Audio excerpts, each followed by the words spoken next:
Have you ever done it?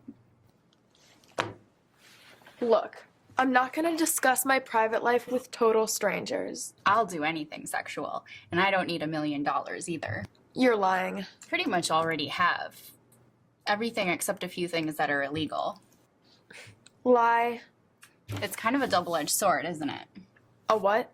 I mean, if you say you haven't, you're a prude. But if you say you have, you're a slut. It's a trap.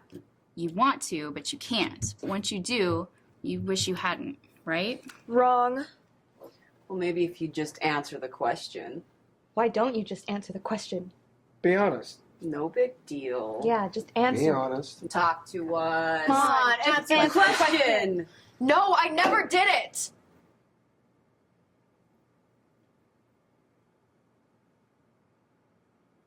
I never did it either. I'm not a nymphomaniac. I'm a compulsive liar. You're such a bitch!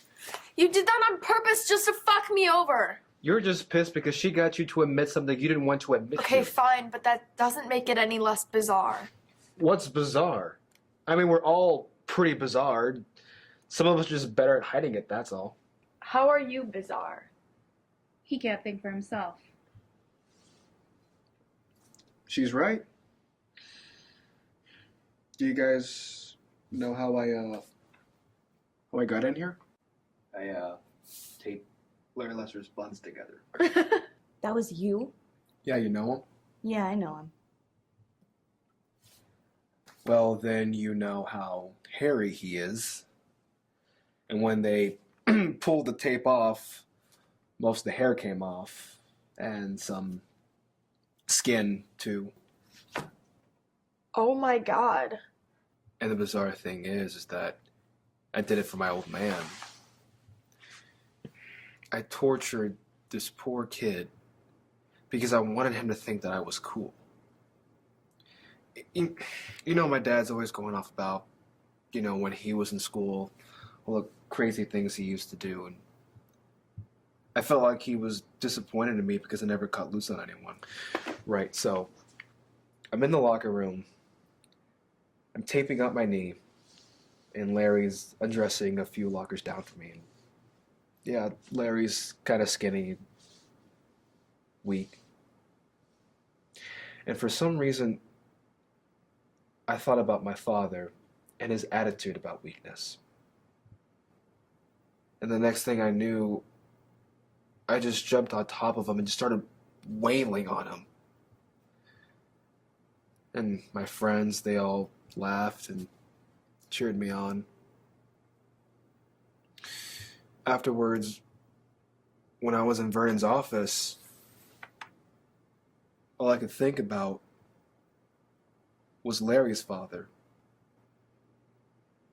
And Larry having to go home and explain to him what happened.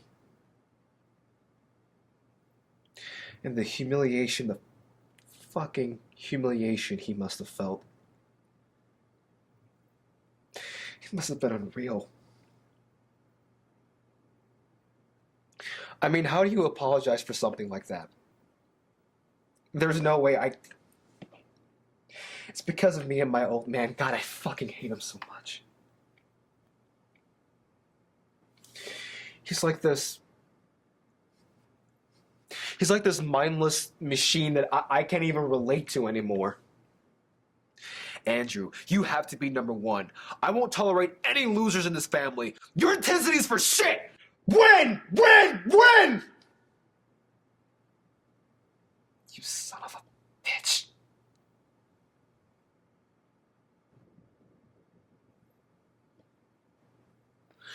You know, sometimes I wish my knee would just give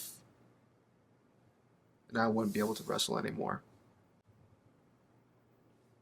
And he could just forget all about me. I think your old man and my old man should get together sometime and go bowling.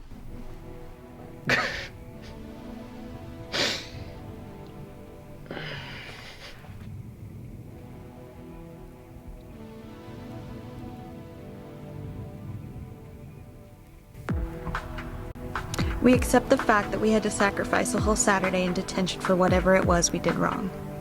but we think you're crazy to make an essay telling you who we think we are. You see us as you want to see us, in the simplest terms, in the most convenient definitions. But what we found out is that each one of us is a brain. And an athlete. A basket case. Princess. And a criminal. Does that answer your question? Sincerely yours, The Breakfast Club.